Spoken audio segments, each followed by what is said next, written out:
early on in your career, it's uncertain. Just what was your conversations with God during that time when you're kind of like, okay, I'm freelancing a bit here, I'm doing this. Before the gig came, the real more stable gigs came in. Just what was the dynamic with God at that time as you were navigating it to say, Lord, do you want me to do this? Or, does this make sense?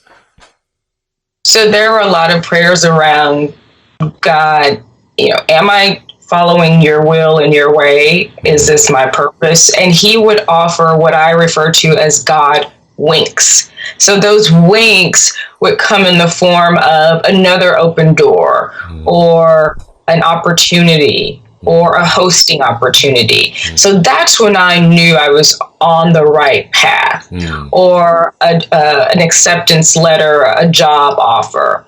Every step along the way, even though I heard no a million times, he would wink with a yes.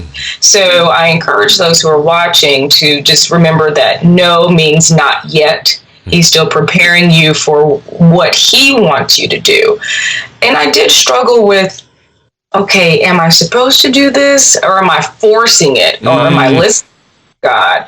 And it wasn't until my breast cancer diagnosis that I understood what exactly I'm supposed to do in the media capacity. So all those years did not go to waste, but he was preparing me to launch my initiative of surviveher. And I was able to take all of my skills, all of my contacts, all of my network to walk into what I find right now is purposeful work. It's impactful. I'm able to change lives.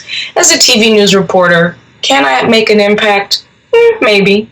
But now through surviveher, through my initiative to inform, inspire, and empower women around breast cancer awareness, I can actually help save a woman's life. And that's when I knew. I said, okay, God, this is it. This definitely is it. It was like a light bulb went off. I love this. I like keeping the gas on this because, the distinction, right? To your point, right? When you looked at your career, though, I think people who have seen you on the screen, I think there's a distinctness in terms of how you approach the craft and how you deliver information. To your point, you're like, okay, I could do this, but there's purpose in this, right? Not saying there wasn't purpose in that, Absolutely. There was meaning, there was preparation in that.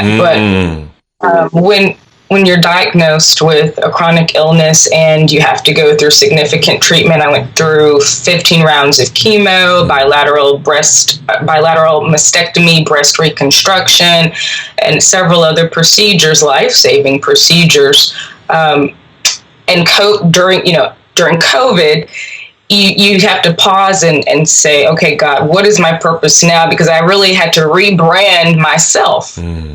It's like a rebrand of not only physically, mentally, emotionally, spiritually. I had to rebrand, and I prayed about rebranding my purpose. So that's a tweet, rebranding my purpose. And so in that prayer, God laid it in my spirit that I needed to share my story to help women, but I could do so using and leveraging my media experience and my platform. And he just started winking and blinking when I received response from women who would reach out to say, I scheduled my mammogram because of you. I'm walking through treatment, but you're holding my hand through this virtually. I mean, so much response. And that's when I knew. I said, this is it. This is it. He'd been preparing me all this time for this. There's a piece of this that I think is just so, not even just like one piece of it, but I don't want people to miss this part. The winking piece is, I think sometimes, I was even reading the book, Isaiah, they were talking about, there's one time where he's like, I'm going to show you a sign. And the guy's like, nah, I ain't gonna put you to the test. And God's like, who do you think you're talking to? Like, yo, let me show you a sign that I am who I am. And I think that is a dance that even whether people believe in God or not, they're like, should I ask? Should I not? Will God give me tangible indications that I'm on the right path? And I think for there being a larger question, like I think the larger questions are on purpose. That's one of the biggest questions. Why am I here? What's the meaning of it?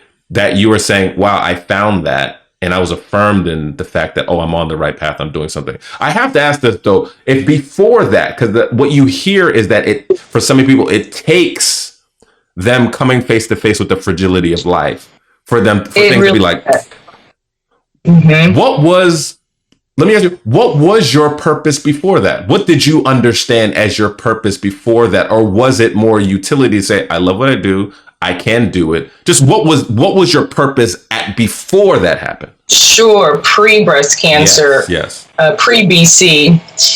Well, what I was passionate about was hosting, serving as talent. I loved doing that. I could do that without receiving a paycheck, right? Of course, we want a paycheck, but they always say, do what you love, that you can wake up every day and do it without being compensated for it. And I loved hosting. I loved, again, engaging audiences. Give me the microphone, let me host your event. I love doing that. I was very passionate about doing that, and hosting shows or whatever, put me in front of the camera. I love doing that. So not so much telling the news and the crime, no, but engaging audiences, engaging communities. I love community events, etc.